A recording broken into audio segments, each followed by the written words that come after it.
All right, well, good afternoon. Yes, it is afternoon, all. Welcome to the meeting of the Portland Utility Board. My name is Karen Williams, she or they pronouns, and I am the co-chair, and I'll be facilitating the meeting today. I am co-chair with Lauren Rosenkrantz, who is also here. Under Portland City Code and state law, the Portland Utility Board is holding this meeting electronically. The board members and relevant city staff are attending remotely or by phone, and the city has made it available for the public to listen to the audio broadcast of this meeting. And also the public will have an opportunity to provide comments during the public comment portion and can also provide written comments to the board by emailing utilityboard@portlandoregon.gov. Pub believes and acts on anti-racist principles in our meeting spaces and interactions with Pub. While every person has the right to share their personal perspective, we stand against wrongful conduct, and particularly conduct that's targeted toward people that are made vulnerable by systemic inequities. This means stepping up as a community when there is wrongful conduct and fostering a space of learning and growth. And we put these principles into action by being active and deliberate, speaking up and speaking out. Each person is empowered to maintain the culture of the Portland Utility Board, and we focus on the impacted individual or population, condemning the conduct, but not the person. My name's Amy Archer-Masters, and I'll quickly run through the meeting guidelines. Please state your name before you speak and who you're addressing or the group, if that is appropriate. The chat box is only viewable by the hosts. That's myself and Jonna Lynn. So please limit chats to technical and logistical issues, including signing up for public comment, asking for technical assistance, or reminding us if you've been waiting to speak and have not been called on. The raise hand function is primarily used by the board during conversations. We may lower your hand once you begin speaking to maintain the flow of conversation. During public comment periods, the public can raise their hand and you'll be called on when appropriate. And if you're connecting by phone, you may need to press *9 to raise your hand. Videos can be turned on when speaking. If desired, it is not required. Please mute your microphone when you're not speaking. And if connecting by phone, you may need to press *6 to mute and unmute. Public comment, as mentioned, will be taken during the comment period early in the meeting. You can sign up through chat with myself or Jonna Lynn, or raise your hand during that comment period. It's also available just prior to any formal board vote after a motion has been made and seconded by board members. Pass it back to you, Karen. So we'll start with disclosure of communications, if any, and our public comment period, if any. We won't be reviewing our minutes since we don't have quorum, but thank you to Jonna Lynn for composing those. We will then look to DCA Priya Dhanapal. Welcome, DCA Dhanapal, to give us an update on leadership changes and the One Water initiative. And then we'll turn our attention back to our conversation we were having about our comments so far on the budget documents we've seen and the concepts that have been presented to us by the Bureau leadership over the last several weeks. We may have some time at the end, I hope, to, again, we won't be able to formally name a recruitment committee without quorum, but hopefully we can talk about the need for a recruitment subcommittee to gather some new members for us, make us less likely to have these quorum challenges. And we'll do announcements and wrap up by 5 o'clock. So I'll start just looking to my 2 other co-members to see if there are any disclosures of communications to report since our last pub meeting.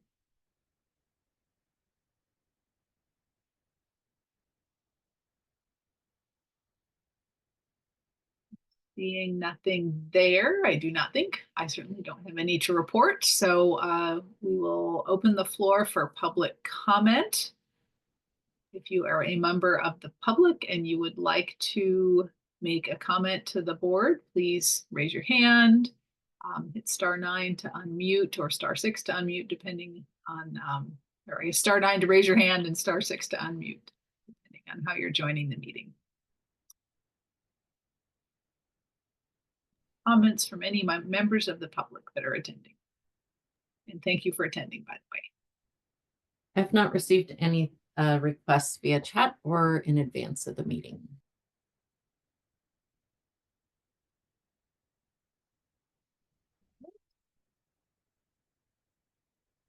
Let us then turn our attention to DCA Downfall, I believe would be next up, since again, we can't officially approve our minutes of the last meeting. Hello, DCA Downfall, welcome.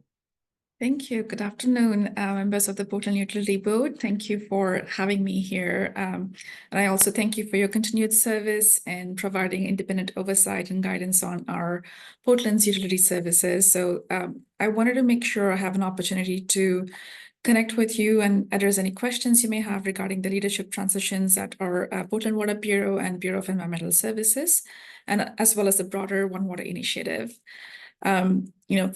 First, I want to acknowledge and thank Director Edward Campbell and Director Don Uchiyama for their incredible service and dedication to the city of Portland.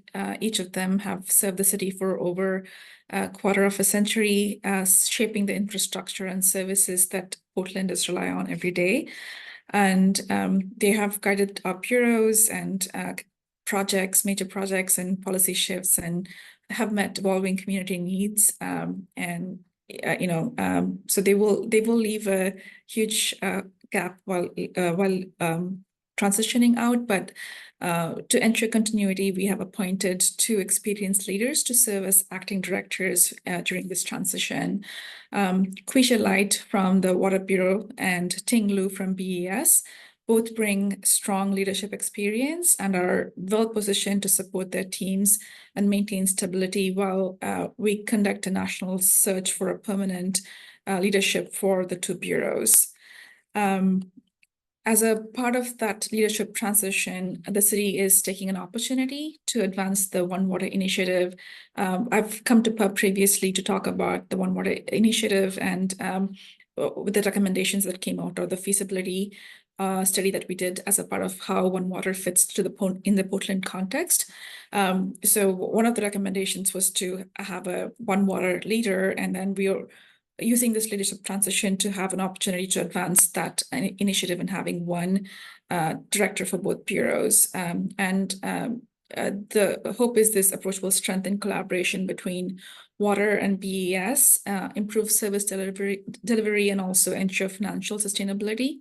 And the mayor, city administrator, and I support recruiting a single director to lead both bureaus, and we will also be aligning leadership and the business functions of both bureaus while still respecting the unique expertise and functions of each bureau.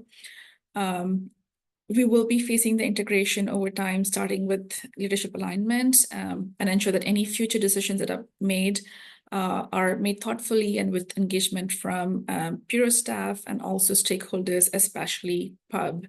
I want to acknowledge that PUB's role remains critical as we move forward with these transitions, and your oversight is essential in maintaining our public trust, fiscal responsibility, and ensuring that we are aligned with Portland's long-term water and environmental goals as well.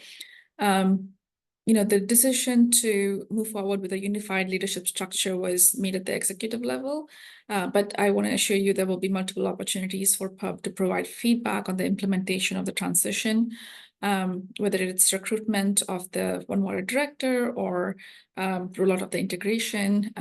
We want to make sure there's adequate engagement from all stakeholders, including PUB.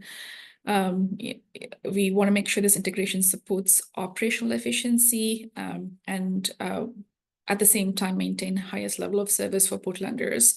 And we're committed to making sure there's transparency in the process. And I look forward to working together with PUB to provide regular updates and opportunities for discussion. And if PUB has specific areas where you would like further information or engagement, please know I welcome those conversations. Our goal is to ensure this transition is not just about efficiency, but also strengthening our utility services for the long term. And I thank you for the time and effort that each of you have put into ensuring transparency and accountability for Portland Utility Services. And I value deeply your insights and look forward to working together to make this transition a success. And with that, I'm happy to take any questions or hear any feedback you may have at this time. Thank you so very much for coming, sharing your extremely valuable time with to come and hear Pub's questions and to present updates. So first of all, I just want to express my appreciation for that. DCA Donapal, I think one of our main questions that's sort of overarching over all things as how can we most effectively engage as Pub and influence outcomes with the integration, the implementation, the transition to a very different, perhaps quite radically different structure. Can you help us understand, perhaps even just starting with something relatively simple and straightforward like timing, like looking ahead, Pub will be putting together in the summer, we'll be putting together our work plan for the next year. Yeah, what even just times or months do you think that the city will be in a, or I should say the Bureau will be in a place of decision making where we can be not just helpful, but influential? Thank you. I appreciate that. I appreciate the interest, and I'm looking forward to a partnership in the way with Pub in the way we implement these changes.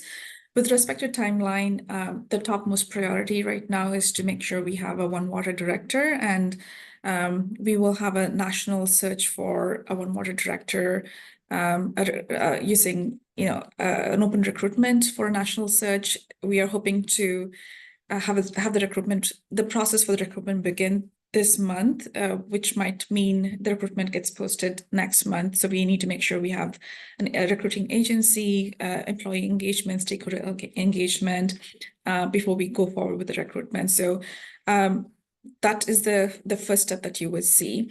And as a part of that engagement, we hope to connect with you to get your feedback on what are your hopes and wishes for this position, and also have used that opportunity to answer any questions you might have for this particular key leadership hire.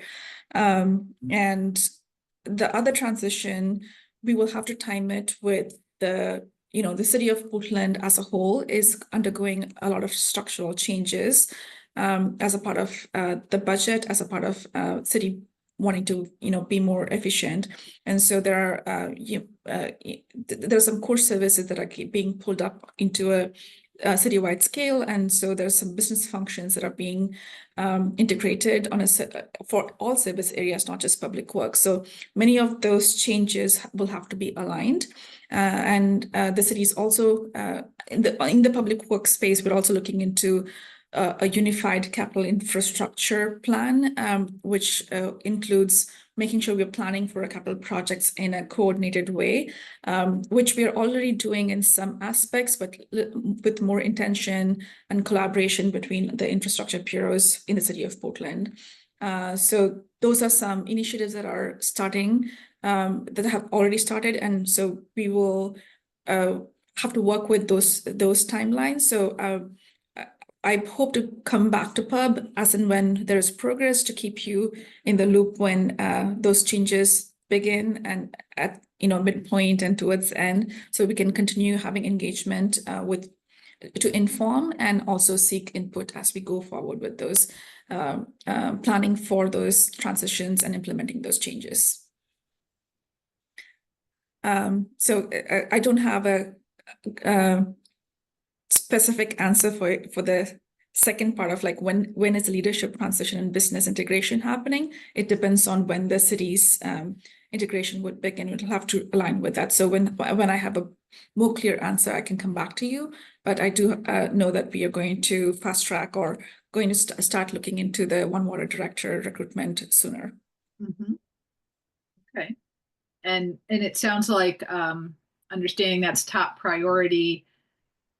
and there probably isn't a super simple answer to this, but I assume at that level of executive recruitment that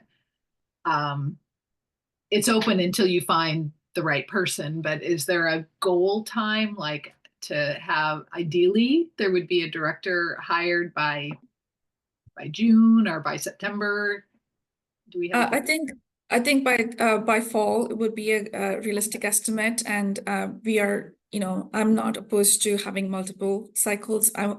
Ideally, we want to find it in the first search, but making sure there's someone with good water experience who's done this before. This is major change, and this is the direction many cities in the US, in our country, are going towards. So, making sure that we have the right leader is going to be important. As important as it is to have a leader, making sure it's the right person is going to be a key decision as well. So I think hopefully we get the right person in the first round. If not, I'm open to doing multiple rounds till we find the right person, ideally before fall.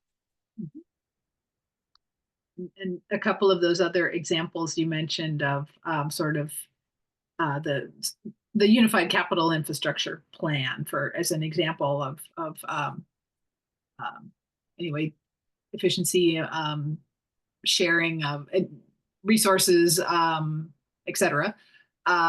Would work on that not start until there is a director hired, or will we be starting on that with the interim bureau directors? We would start work on the One Water recommendations that came out of the One Water feasibility study that happened last fall. We already have the recommendations that we can begin working on, one of which was a unified capital improvement project. And so we can set the stage, we can begin working on that. We already have a unified CIP manager who's hired and who started their work. And so, the timeline for implementation might look like 1 to 2 years or 3 years, but they've already begun that work. They're starting the information collection process of their work this month. And so that work has already begun. There are other work that came out of the recommendations, like affordability. So that work is already ongoing. That has been ongoing. We're just more making sure that we have intentional collaboration between water and BES and elevating that work as we move forward. So they had 12 recommendations. Some of it is ongoing. Some of it has begun, and some of it we will continue doing while we do the search. And so we're not passing on some of the it makes sense. We have the resources to be able to do it. There's interest in doing some of the recommendations now, and there's also capacity. So the ones that we are able to move forward, we are moving forward.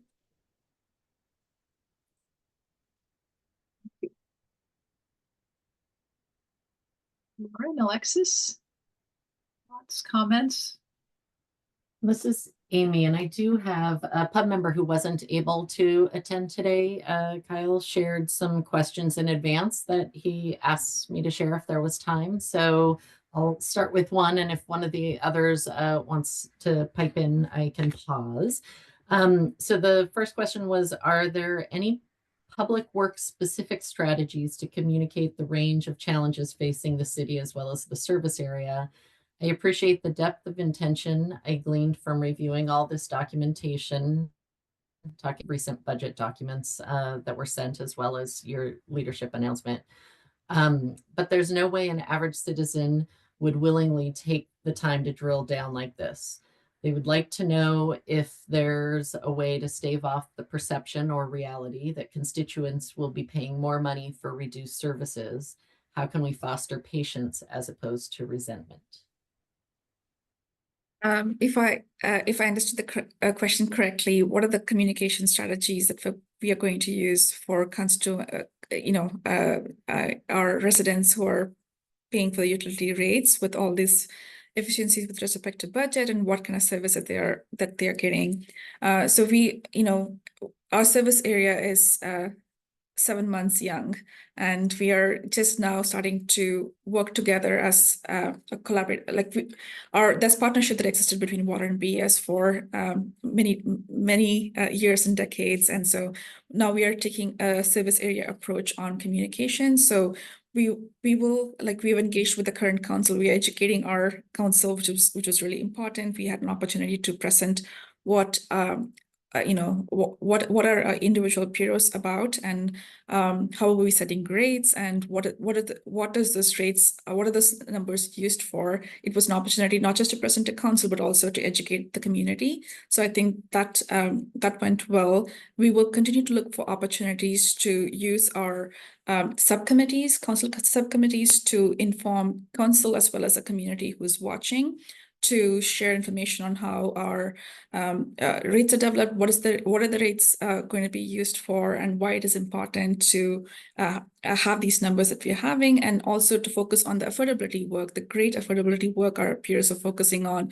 We understand with rising healthcare costs, rising rents, right? It's really difficult. You also have an increasing utility bill, and what does that mean? And how can our affordability work be be used to help offset some of those for the people who are in need. So it's an opportunity to highlight all of those things in our upcoming subcommittee meetings. But as a service area, we will definitely look for opportunities to engage and pass on information to our constituents as well.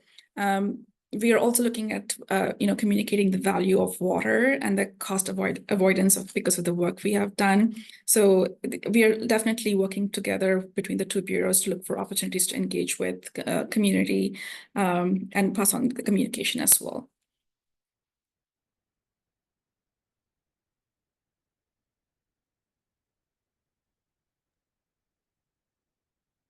I do have one other question that they provided. So seeing no other hands come up, I'll go ahead with the second one.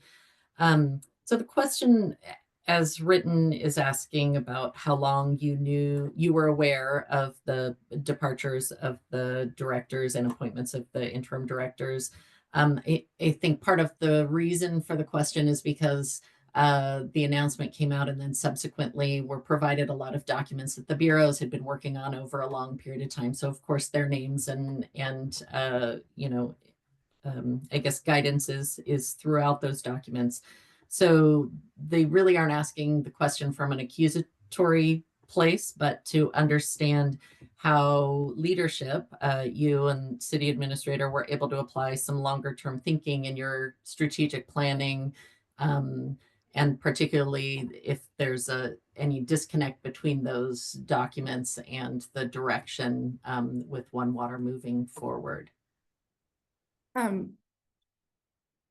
Is it so let me making sure I understood the question properly. So since when did I know the directors were retiring? Is when they when they informed me. That was around mid-March, mid-February, I believe, when they both independently, but within a few days, shared with me that they are applying to retire for and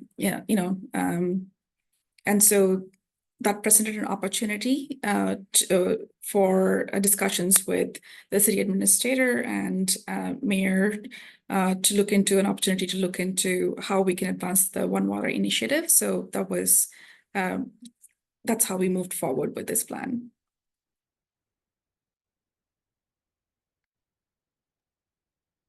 Thank you. That was the end of what I received in advance of the meeting. So I'll open the floor back up for anybody else in the room.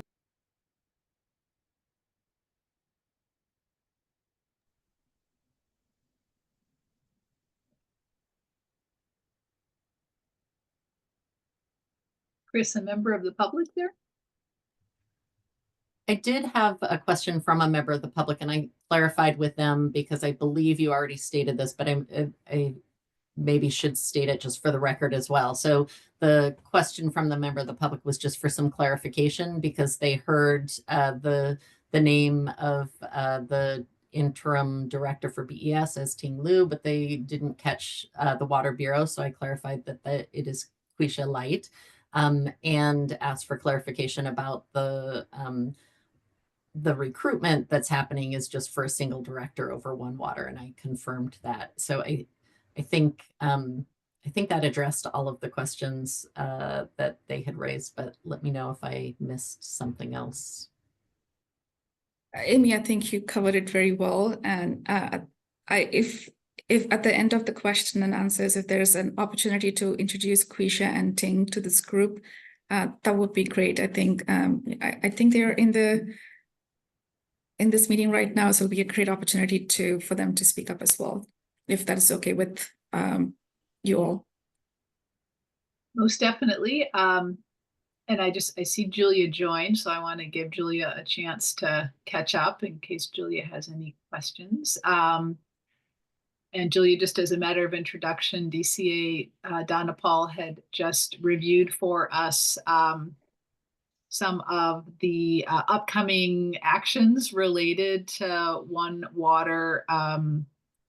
I won't say implementation, but kind of next steps on integrating One Water is maybe a better term. And we are looking at, not we, the city is looking at opening a recruitment for a One Water director, a nationwide search very soon, in the next, posted within the next month, if I got that correctly.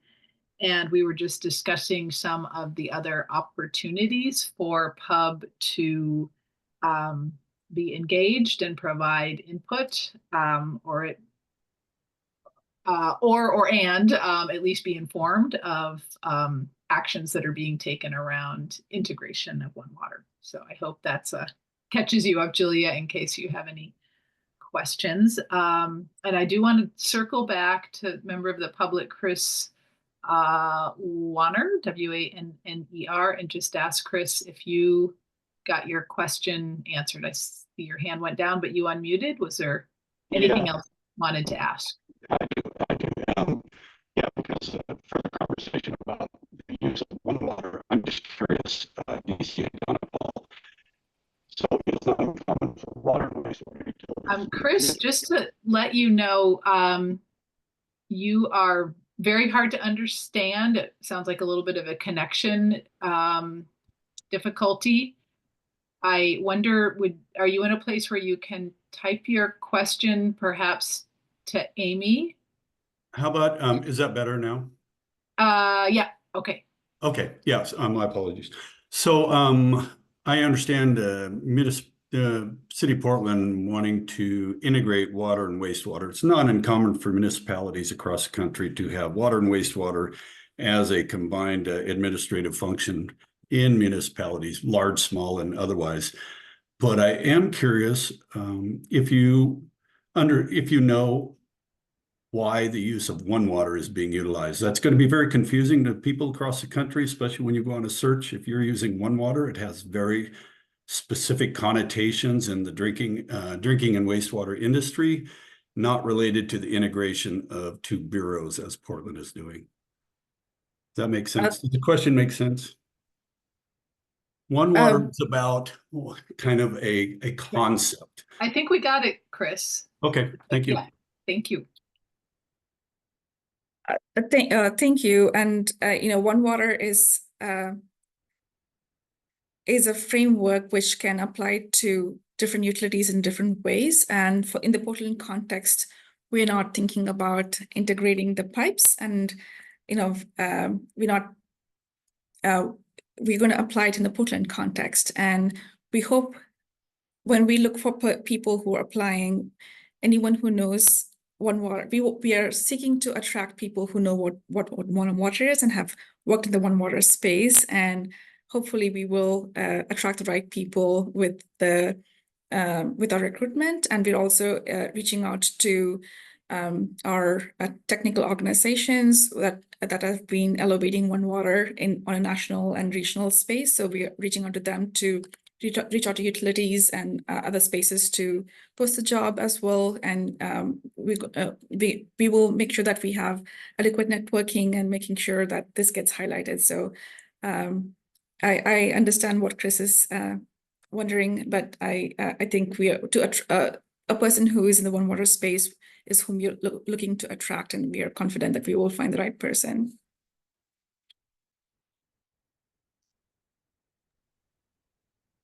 I see a couple of other hands up. there, and I didn't know who went. Alexis and Julia. Hi, Alexis Strife, voting member. Thanks so much for being here and for sharing the update. And then thanks, Karen, for your questions. They were very in line with what mine were around timeline, et cetera. And so I'm trying to actually like formulate my question, which is so kind of coming after the hiring of a of a director for both bureaus. I'm curious then a little bit more about the actual process for continuing to explore and implement a One Water framework for the city of Portland and what that actually means. And I'm actually thinking back to the natural resource kind of subcommittee that was formed, and curious if that is under consideration for Public Works, and if so, right, if there is a way for Pub to have a representative in that space. And I guess I appreciate, right, the keeping us in the commitment to keeping us informed. And I guess I'm wondering about ways to go beyond community engagement being and engagement with the pub being informed, and more around like input and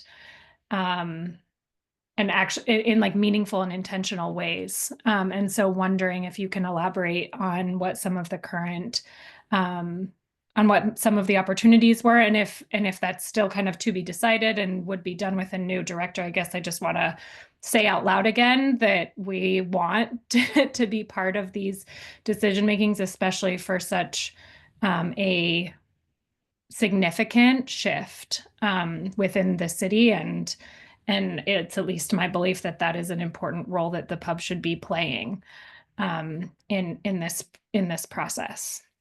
So thank you again for being here and appreciate it. Appreciate the update very much.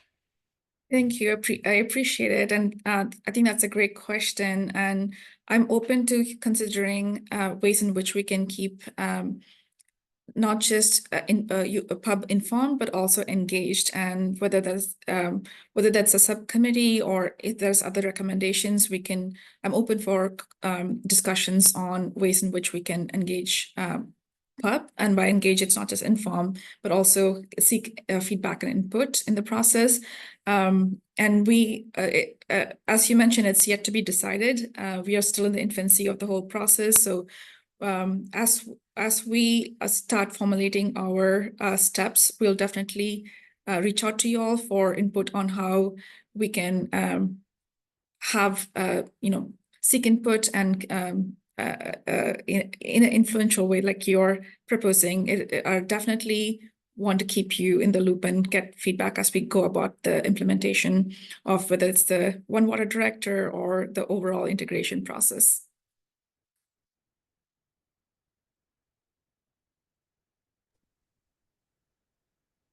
Right.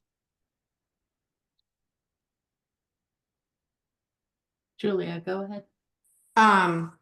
So yeah, Julia, voting member. My question, and I apologize if this is already covered. I feel like I'm kind of crash landing into this meeting. But I've been reading about the kind of dire straits of like the budget for the city of Portland, Metro, Multnomah County, the state. I mean, it's bad. But what are the I'm trying to understand like how is shifting to One Water kind of like something that's happening under the existing budget construct, or is it more money, and therefore are we worried about whether or not it's going to be subject to being, is the process even stable moving forward given the budget and reorganizing processes that are happening right now? I'm sorry if I'm not articulating this, I feel like as like precisely as I want to, but I'm trying to wrap my mind around like how this fits into like the really constrained budget environment that everyone is struggling with right now. Thank you. Can you hear me? Yes. Okay, great. Yeah. So One Water, the feasibility study that came about was not just for physical constraints, there were several drivers that we identified as to why we would want to look into the One Water approach. And, cities like Seattle and San Francisco and other cities are going in that direction. And some have already implemented. There are many utilities that have that are implemented for 3 years, 5 years, 8 years, and so on. And so Portland is trying to see how the One Water would fit in the Portland context. And it's not just, it's not just the physical or the budget impacts that we want to that made us seek the One Water approach. We're looking at improved and equitable service delivery to communities, environmental stewardship, and creating a more sustainable, integrated, holistic, resilient water management system. And we also this is, even though the word One Water, or the concept of One Water, is new, the two bureaus have been collaborating on some functions. An example is the customer service functions between the two bureaus. It's an integrated function, and we've seen the success of that. And it's not team water, it's not team BES, it's team customer. And when you work with team customer in the mind, there's so many things that we have done that I'm incredibly proud of, and that's shown results in the way we have leveraged each other's best practices. And so, we're working together between the two bureaus and the affordability plans as well. And those are, again, one more success for us to see when the two bureaus collaborate intentionally and work together instead of two separate organizations as one organization for team customer. We also, it will be great to, both have, in addition to the financial challenges that both are facing, they have regulatory or legislative challenges that both face. And so working together to solve some of those things is going to be incredibly important too. And we have an opportunity now to build on this successes that we've that the bureaus have already worked on. And with the change in form of government, it's an opportunity to utilize that momentum to implement that change. So it's not just one factor that is leading us down this path. It's a number of factors. And we've seen success with other utilities, major utilities across the country who have implemented this and seen improved KPIs and improved outcomes for customers. So we are hoping to implement the same in the Portland context. Like, we're not solving for insufficiency of water. We're solving for operational efficiency. We're solving for, efficiency in the way we do business with team customer in mind. Oh, yes. I just want to clarify my question. It was definitely more of me being concerned about this being a nascent to Portland process, and if it's perceived as extra or more expensive by like the political powers that be, like how stable is more me just being concerned about I guess it's more the politics of it, but it's like I totally understand conceptually that the goal here is about something much bigger and that will actually increase efficiencies and be better service for customers and integrating things that should be integrated. Like I'm not pushing back on any of that. I was just I feel like sometimes new proposals suffer under challenging times, and we're in challenging times. And I was just trying to get a sense of like that dynamic, and maybe and that might not even be a question that you can answer. I don't know, but that was more where it was coming from, and less about questioning whether or not it's financially worth it. That's not kind of where I was coming from. It was definitely more of a like, is this stable moving forward in this environment, is kind of more what the question was about, which may not be answerable.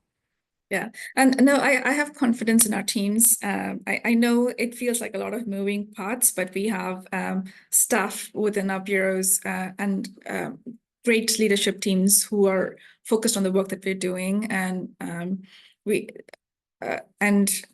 yes, there's a lot of moving parts, but we feel that confident in our staff that we are having, and we are also, like I said, making key hires.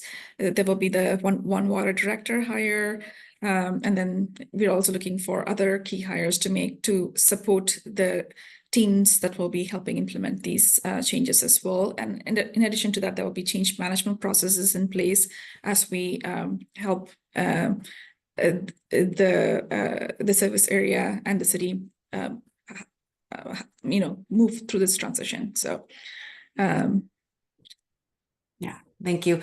I will just do one super quick addition, which is I +1 what Alexis was saying about meaningful engagement. I think it might make sense for us to be on a hiring committee. It might make sense for us to be like, I feel like it'd be really nice to be proactively engaged in how this is formed. I think we have a lot to offer.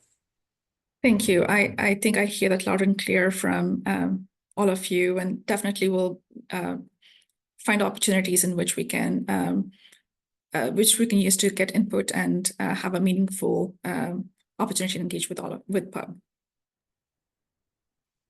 Thank you. Yeah, thank you. Great questions, fellow board members. And DC Donapal, again, thank you for your time.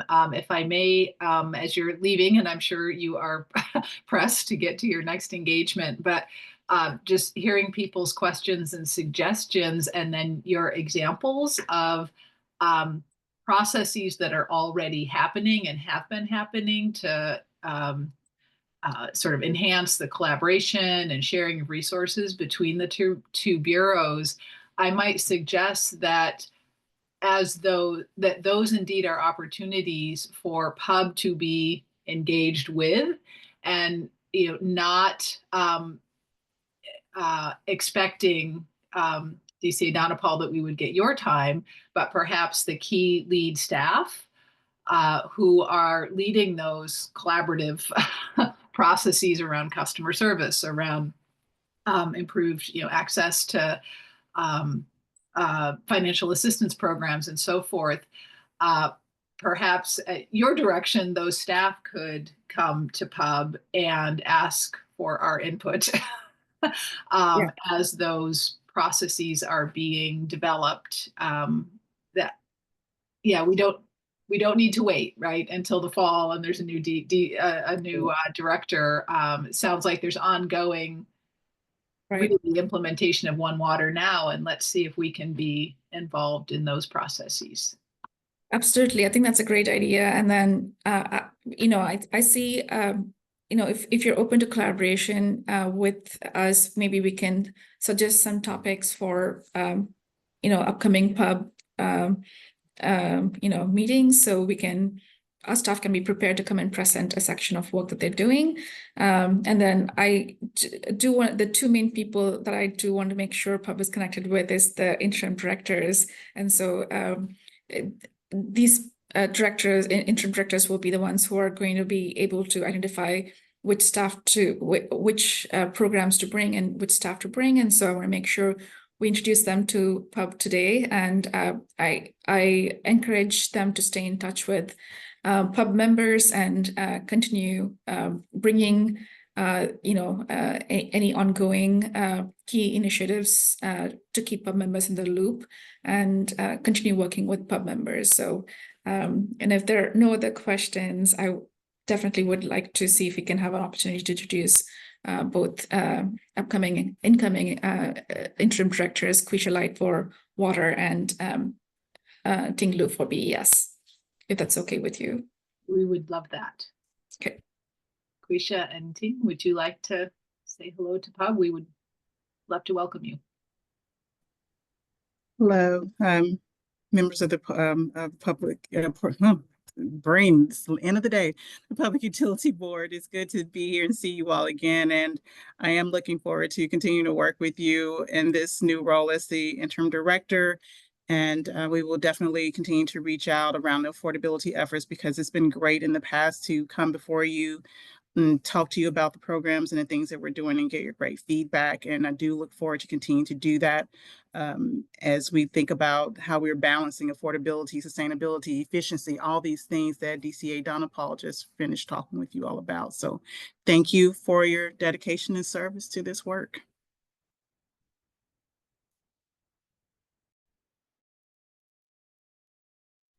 Well, I will say good afternoon, PUB board members. This is my first time joining PUB, and I really appreciate all of your support over the years. And I also want to say it's really a challenging time for the water sector as a whole, and having your engagement and guidance is really critical for us in the Portland. And we're very fortunate to have you. A little bit background for myself is I have been in the utility for over 15 years with the different utilities, including Cincinnati, and also last with the Clean Water Services in Washington County. My big focus has been delivering complex and innovative solutions to maximize operation efficiency, enhance organizational resilience, and also community and watershed outcomes. So during this transition, my priority is to support Priya and working with Aquisha and supporting BES for this business continuity, and also how do we have this thoughtful integration moving forward.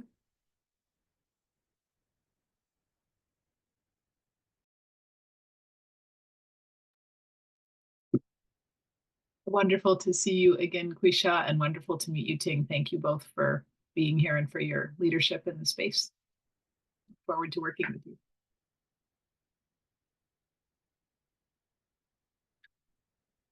I think perhaps it is time to move to our next item.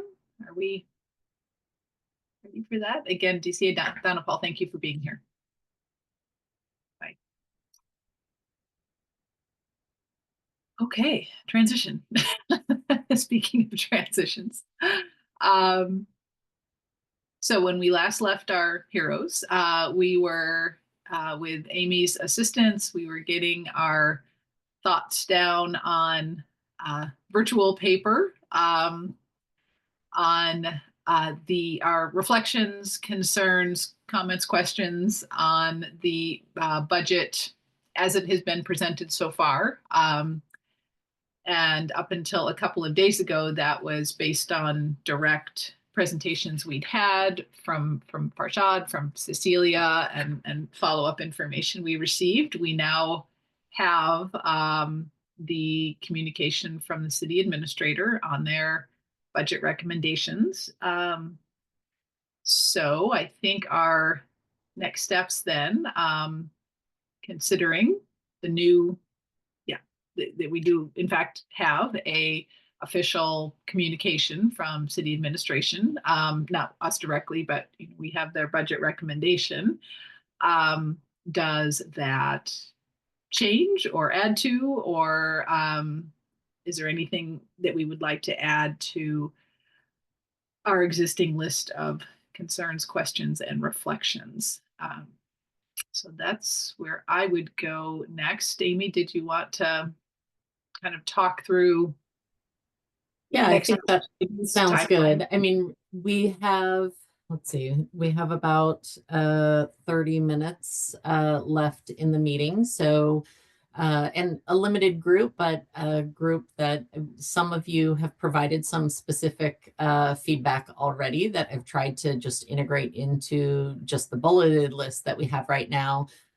So just a reminder that, we're trying to figure out what the next two things. One is that list capture all the key elements that you want it to. It will get more verbose, of course, whether it's turned into speaking language for talking points or a written document or both.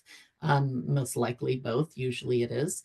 And then also just identifying what those next steps are as far as what format you want it in, who you want to try to direct folks to. So I can pull up the document. This slide just is the reminder of kind of where we're at in the process and what's coming up next. As we talked about briefly at the last one, our last meeting, a couple of the council committees are meeting twice a month. And so those may be venues that provide an opportunity for pub to engage with potentially directly, either when items related to the budget are coming before them, or just as an audience to share information, whether verbally or in writing, as well as for the full council.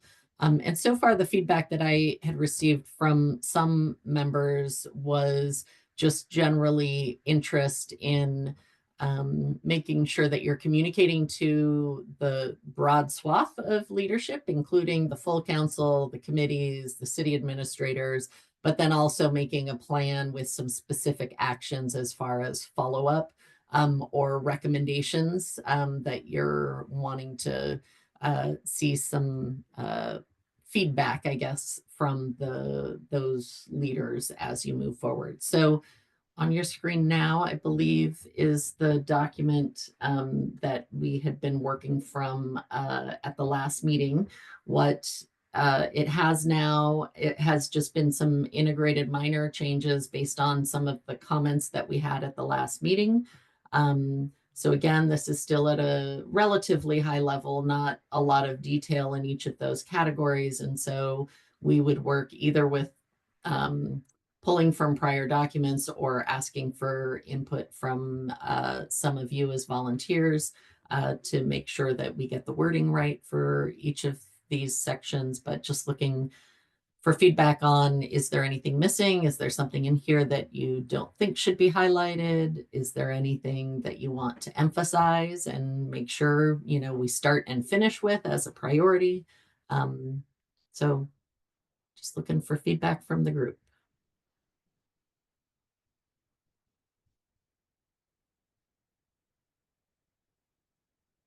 We can scroll through. This is pretty consistent with the last document that you received. So you also had a copy of this. So the only real changes since then are the ones that are highlighted in red, and that was based on verbal feedback at the last meeting. We have not had the time to dive into the specifics that are listed here or see if there's anything that's missing, but some of you have provided feedback outside of the meeting. So thoughts from the group or areas that you'd like me to jump to or make sure we've captured? So Amy and group, I have a suggestion that I'd be happy to throw out. So you all are thinking. That's okay. I don't want to step in front of anyone that has something burning. I think this will facilitate conversation too. Hopefully not cut it off. So Amy, one of your questions was, or suggestions for, you know, input that you would like to hear back from us is sort of what do we want to lead with, maybe. And this is just me, that what is standing out for me, you know, based on all the information that we've gotten for the last couple of months, and then I would say kind of emphasized by the city administrator's proposed budget, which I have to admit, I just perused some of the summaries and high level things that you recommended, Amy. So what's standing out for me is this feeling that the actions that are being being proposed to save money are really not doing that. You know, I mean, I understand that, again, I said this in one of our prior meetings, that the budget does need to balance. And I understand the constraints of a 2-year budget, and there are not options there with saying, well, maybe we'll make it up later. But particular to the two bureaus that we care about, how those bureaus are, in good faith. This is not critical to the bureaus, but how they are proposing saving money are the only, those are the places that they have that they can save. But in the big picture, I would like to see us leading with us, our concern that saving $1 or $2 million in the long run is costing more later in terms of lack of service, and or I shouldn't say lack, but deferred deferred maintenance, that will be more expensive later. That you know in reduction in services in terms of community engagement and things that are better investments, right? Are more meaningful long-term investments. So, and that is, one of the, yeah, exactly, concern about infrastructure investment. And I think in a couple different places in our list of concerns, we articulate that concept that the savings are kind of false savings, and in fact are, may in fact have long-term and adverse consequences in the not very distant future. So anyway, to me that seemed to be a place to start. But I'm interested to hear if others have some different thoughts on the matter. I know I saw some thumbs up while you were speaking. So Julian, then Alexis, I believe. Yeah, I mean, sorry that I'm video off again. It's, it feels like what it often feels like for us, which is kind of like screaming into the void a little bit, but I think we have to lead with those truths and it's not even values, it's a truth that, deferred maintenance, and short-term savings lead to much more expensive, catastrophic problems in the future. And I think we do need to lay that out. You know what I mean? Whether or not it changes the outcome, I think that leaders who are telling agencies that they have to cut money, that those decisions are going to lead to more expensive failures in the future that are going to have adverse impacts to our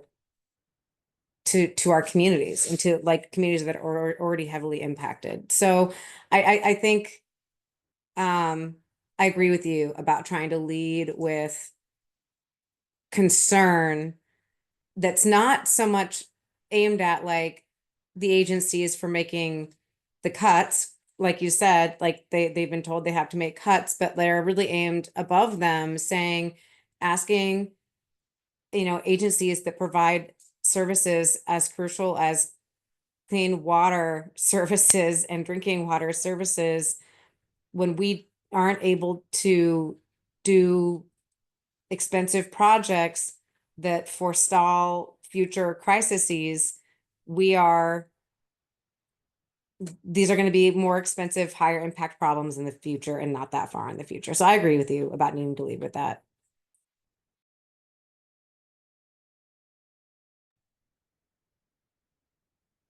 Same. This is Alexis, voting member. Same. I don't have too much more to add. Julia and Karen, you all have said it so eloquently, and I also scanned, just went to what you pointed us towards, Amy, and had a similar kind of reaction. And I was like, oh, so we're at 4 million ish in cuts, which doesn't, and at what cost?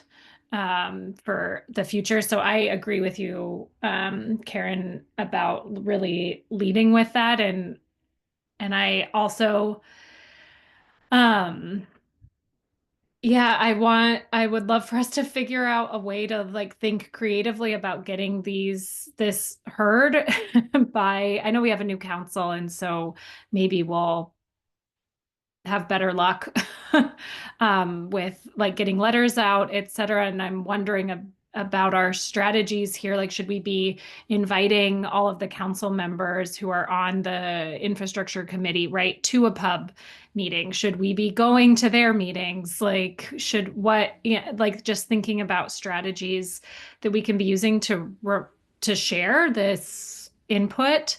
And I think I tend to err on the side of like, let's go try as many different things as possible. And yeah, so letters, of course, and directed towards specific testimony, of course, as we're able to. But I also think that inviting them to our meetings for a conversation and in some cases going to their meetings may be good. And I'm also wondering about the distribution of pub members across the districts, and if there is something there about if we're representative of all of the districts in the city, and so we can be targeting our specific council members who represent our districts as well. And if that's another layer to put on top of our outreach. But I love the framing, Karen, and then yeah, continue to think about ways to not be feeling like we're just screaming into the void. My only addition to that is also the mayor. I think that that's a really like a big part of the budget is created by priorities laid out by the mayor, excuse me.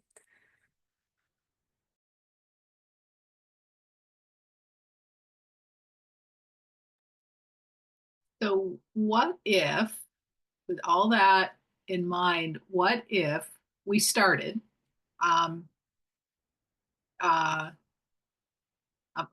with many options of places we can take it after this, but what if we started with a letter, but a letter that is addressed primarily to perhaps the mayor and the council president, and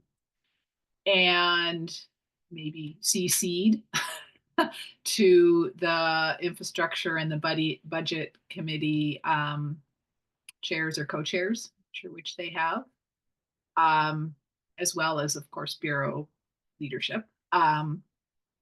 What if we kind of started there with our, generally here's what we've heard, and here's our reaction to that so far. And we then used that letter as sort of an opener to ongoing work together, and kind of used it as a way to try and get an invitation. I'm hearing you, Alexis, bringing some of the council reps to a pub meeting would be fantastic. We should try that. But how about, on the flip side, you said, let's try and go to some of their meetings. So maybe we could always just go as members of the public, as Amy said, but what if we use this letter of introduction and our concerns so far about the proposed budget, and said we'd love to be invited to your next work session on this topic. And we think we have valuable insights from, as community representatives that we'd love to share with you, and see if they invite us. They might not. But I like, what you were saying about let's try everything. Let's invite them. Let's invite ourselves to their meetings. So that's one. Yeah, I like that strategy, Karen. I like about asking to be invited. It's like, I like it. We'd like to come to your party. Yeah, you don't exactly. know us, but we're really fun. Thank you, Julia. I'm realizing too, like in terms of how to make this case, I hate catastrophizing, but like but like literally that's kind of like what we need to do here, because I think part of making the case is about the money up front is something you can budget for to forestall against a crisis in the future. And like if a water main breaks or if there's like something that happens that's bad and really expensive, there's no there's like it's hard to budget for a crisis, right? Like, you know, it's like let's be intentional about spending money now so that we don't have that big I mean, I know I'm explaining it, I'm saying it like maybe that's too basic, but I just feel like, and maybe they know, they probably do know, but I just feel like these are the kinds of arguments that we should we should be putting this in writing. I think if we can actually literally have examples of like, you know, how much the update costs versus like how much the crisis costs. Like I'm not thinking about exact specifics, but I think that the more we can make these kind of concrete examples as we're trying to have these conversations, the more compelling it's going to be. And that might be something we need from staff. Yeah, thanks for saying that, Julia. You made me think of a question that I had that I'm sure can't be answered today, but more information from BES that might be helpful in providing exactly those examples, Julia, as well as you were saying, Alexis, about sort of making this real in different districts. And I think that's, I don't want to overly paraphrase what Kyle was getting at our last meeting, but you know, he did talk about sort of mapping out the cuts. Can we can we sort of map them out and understand how they're affecting different districts? And I was just thinking the one example that we heard from BES, and I'm sort of sound like a broken record. I keep harping on it, but the, you know, deferring $20 million to save one in sort of bond cost savings. I'd love to see, could we see,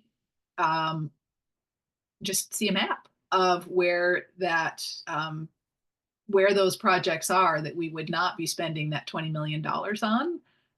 A map would be great. A table of the, you know, the specific projects that were deemed, you know, everything's important, but these were sort of the least important. I don't know if it's feasible to, yeah, is that information that's obtainable relatively easily? I can touch base with the staff to find out whether the projects are geo-coded in some way or whether they're citywide. I think when we did our first look in response to some questions from a pub member, it seemed that the bulk of the cuts were were more citywide. They didn't seem to have a pinpointed part of town, but we can certainly touch base with their key staff and see whether there's anything that is mappable in some way or at least some connection that could be made. The Farshad actually just messaged saying that he does have a list of specific projects, so he can get us that information. So I assume water probably has the same thing. Also wanted to mention, well, actually, let me add another clarification. Farshad also noted that the 1.3 million is annual and ongoing savings, not a one-year savings. So it is not just the 1.3 this year. It, you know, would continue into future years. Although, you know, at some point there's the cost for whatever project is delayed as a result of that could, of course, cost more at the point where you're actually doing it later. I did also have a message from Cecilia, who was working with their internal folks on the upcoming dates and planning, just going back a little bit to upcoming opportunities because some of them are, you know, very time sensitive. So they're currently scheduled for the rate ordinance to go to council on April 16th.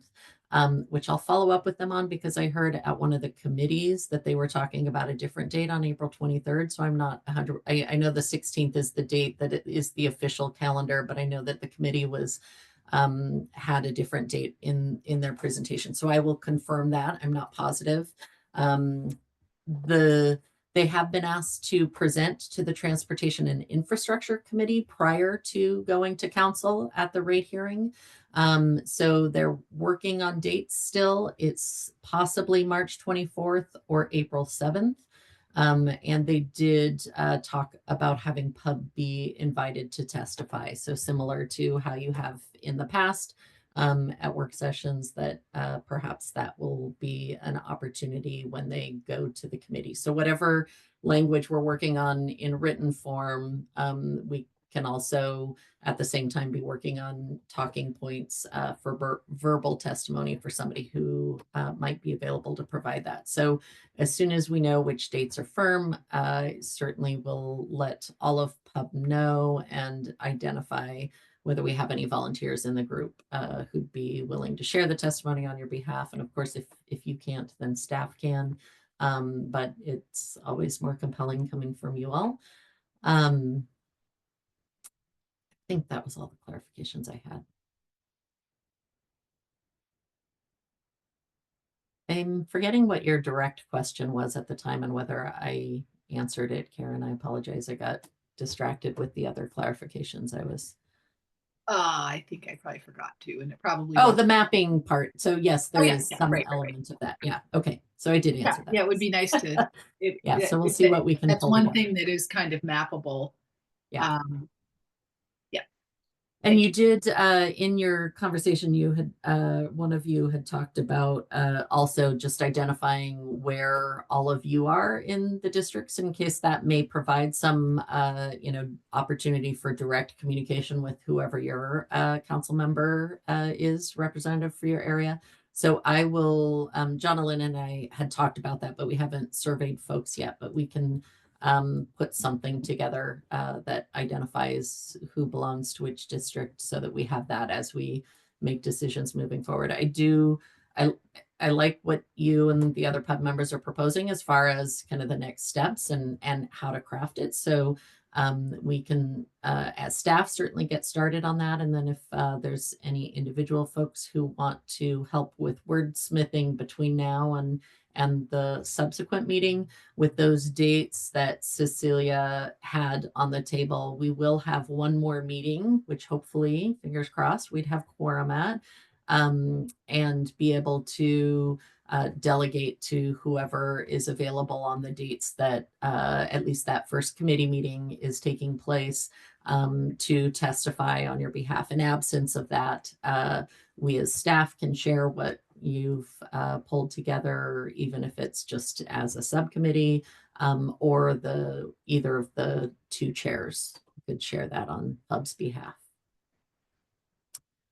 Julia, I think you dropped your hand, but did I address whatever you were going to say, or did you have something else to add? I was just kind of riffing off what Karen was saying about the districts, and it just has to do with, like, I know there were folks who are running for city council, and I think some who got actually elected who were really passionate about, how underserved the east part of the city has been by the system up to this point. So I think that should be relevant and something that every council member should care about. But I do think that, like, as we're having these meetings, that the degree to which we can kind of suss out impacts to historically underserved communities, the better. I think that that's going to be a very good and important point to make, because like, I know a lot of people ran for office in hopes of preventing these historic inequities from moving forward. And the more that this feels like it's an extension of that, I'm hoping it can maybe help lead to better outcomes for us. I'm not articulating this well, but I think you know what I'm trying to say here. So, and I don't know if that's something that is just a matter of, like, how we choose to talk about it in individual meetings, or if these are points we want to make in the actual letter. I feel like it's probably worth trying to make that equity tie in our written communications as well. The reason why I took my hand down was because of how half-baked the comment was, I feel like, but anyway, that's the gist of what I was thinking. No, I think I think this it's is a baked safe enough space. to add. Yeah. Yeah. all comments are welcome, I think. Yeah, Half absolutely. We baked, can certainly 3/4 work that baked, in. fully baked. Yeah. This is our time. So, Yeah. and it wasn't half baked, I don't think. Speaking of half baked comments, I have one too. And Julia, you just made me think of another, the second thing that I might, I don't know, second or third thing. If equity is second, then maybe the third thing that we lead with is this concept of affordability and affordable for who. And, you know, again, the sort of almost perverse outcome, I guess, of holding the rates lower than what they really need to be to even maintain current services, right? In order to, right, keep rates lower for everyone. And how that is manifest is by cutting services to the folks that are hurting the most, or certainly more vulnerable to being hurt. I mean, that just doesn't, that's, you know, that's just nonsensical. And to again, just speaking for myself at this point, it seems that, again, I'm not remembering exactly what the numbers were, but if it's 40 cents or $1.50 or $2 a month, I can't quite remember what the savings, quote unquote savings, was for not having the rates be able to increase by the amount that has been projected and forecast and approved. You know, that savings, right, everybody gets to save that. And a lot of folks can well afford it. And they're getting helped by saving money that they really don't need help with. And what's being cut, certainly not exclusively, are programs, financial assistance programs that are targeted. And, you know, I mean, a financial assistance program, I believe, is far more effective at helping people who are struggling to pay their bills than a 50-cent increase, 50-cent savings for everybody, including, you know, upper income, middle income households that can easily pay another couple bucks a month. So,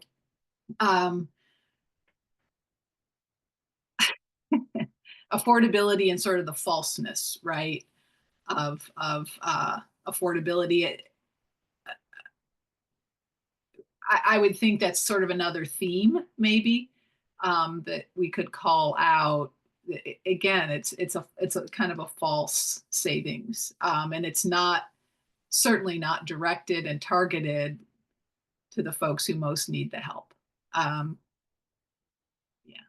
and the other, sorry, I guess this is sort of related, but sort of a fourth thought. And I don't think it deserves its own theme or anything, but just what strikes me as really kind of absurd is that these are the bureaus that could help to make the budget gap smaller because they can increase the rates. And again, falsely holding those rate increases below what's really needed. I mean, that's just that that's not helping to fill the budget gap, right? It's and if we were really gaining something meaningful from that, then okay, maybe it's worth it. But it doesn't seem like we are, you know, in my opinion. So sorry, we're now down to 6 minutes, and I've gone on too long. But thanks for listening. No, I think that was helpful. So I believe that with what we have from before and some of the comments shared today, as far as themes and things to start with and make sure that we're highlighting, that I have enough to start crafting something. So our next meeting is on March 20th. And so 2 weeks, a little over 2 weeks from today. So I'm guessing by sometime early to mid next week, I could have a draft of something ready for folks. Maybe before, maybe if you get to it by the end of this week, we'll see how quickly it flows. So I'm curious whether of the folks who are in the room, and some folks aren't here today, so I'll reach out to them as well. Is there anybody who is interested in being a volunteer between now and the version that will come out for all of you to provide feedback on, to help with any specific language or crafting of that message, so that we can be as close to, a final version as possible, so that you all will have enough time at your next meeting to discuss and finalize. So just making sure that I incorporate any of the elements that are most important to folks. And in absence of individual volunteers, what I've done in the past is I will find you based on who spoke most eloquently in the meeting. I will write something and then say, did this capture what you were trying to say in the meeting? So I will track you down and make sure that I share that with you if possible before the version that goes out to everybody. So just reach out to me in between the meeting. Otherwise, I will reach out to you. And I'm going to try to pull back up the presentation so that we, in our very final moments, can touch on the last piece. Is there anything else, Karen, that you wanted to add before we move on? I just wanted to say hello to Lorraine. Lorraine joined us. Yes, welcome, Lorraine. Hi everyone. Just full disclosure, I'm in a warm climate. So I was tardy joining the meeting, and I apologize. I had guests over and I was like, oh my God, it's 8. So I'm 4 hours difference. Okay, so I'm all messed up. So full apology. So I'll relook the recording and catch up, and Amy, I'll reach out to you. So full disclosure, I'm not freezing. Well, thank you for your honesty, and I appreciate that despite that you've taken the time to make it to the meeting for what you can. So, and I will probably touch base with you as somebody who's shared some helpful language previously. We will try to capture some of your thoughts, but I likely will be checking in with you to make sure that I've captured them accurately. So we do not have much time. So in the final couple of minutes, obviously at the next meeting, the focus will be kind of finalizing whatever version we come back with, as well as updates about when the committee meetings are and who is able to speak, and just kind of finalizing strategy around that. So we will be in touch and planning those meetings. The other piece that we had on the agenda, and we're not going to have much time to talk about, is the recruitment that was on the agenda. Was not speaking about the One Water recruitment or the internal thing. It is about pub voting members. So this is the time of the year, usually in February, as we've mentioned, we start forming the subcommittee in order to fill the positions that we know may be coming vacant at the end of June, because it takes several months to put the word out, allow enough time for people to respond. And so we typically form a subcommittee. We know we have 2 current vacancies. We have between 1 and 3 potential vacancies as of the end of June. So our goal is to fill those to start by the 1st of the year. I'm not going to talk specifics about our typical process, because we've done some of that in our onboarding, and I can share more of that via email. The most important piece is just that we usually have identified 2 to 3 pub members who volunteer for the recruitment subcommittee, and talk a little bit about what that looks like, what the hours mean between now and really probably May is when we need to come back with some sort of recommendation for pub, and then go through the whatever the new committee process will look like. So the process at the city is changing in the background, or being formed, I guess. But in the meantime, we still need to move forward. Otherwise, we won't have candidates identified. So if there's anybody who has the potential for probably an initial planning meeting, likely sometime in March, so that we can get the posting up as soon as possible, start getting applications in, and then the time commitment is probably another couple hours of reviewing applications and making sure that we identify the right candidates to interview. And then depending on the process that the subcommittee determines, if it's a process that looks like last year's, we tried to put more of the onus on staff to manage all of the interview process, but have them recorded so that then the volunteers and staff and pub members could review those interviews on their own time and then identify their recommendations based on that. So it provided a little more flexibility where we weren't asking for 2 days of your time, which seems pretty impossible these days. So, so hopefully that would be a little bit more manageable, but would usually mean at least 2 to 4 hours maybe of reviewing those interviews and thinking through and ranking and making recommendations, and then reconvening with the group one last time to finalize recommendation, and then we would discuss it at a regular pub meeting. So that's what being a volunteer looks like. If you have questions, you can talk to Jonalyn or I as staff. And we also have a lot of people on this board who have participated. Well, you've all participated on one side of the interview process, but many of you have also participated on the subcommittee. So I'm sure they can answer direct questions about the pros and cons of participating in that as well.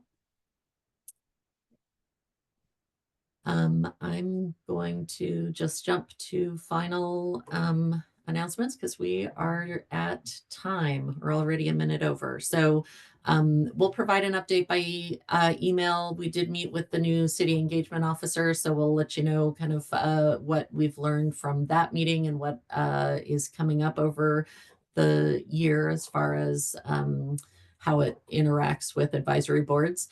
And just a reminder about administrative review committees. We need volunteers. We're good for April. The one this month was canceled, but we do need May and June. And any items that you're wanting to share with the co-chairs and staff, let us know as we plan our upcoming leadership meetings. And I think that's it.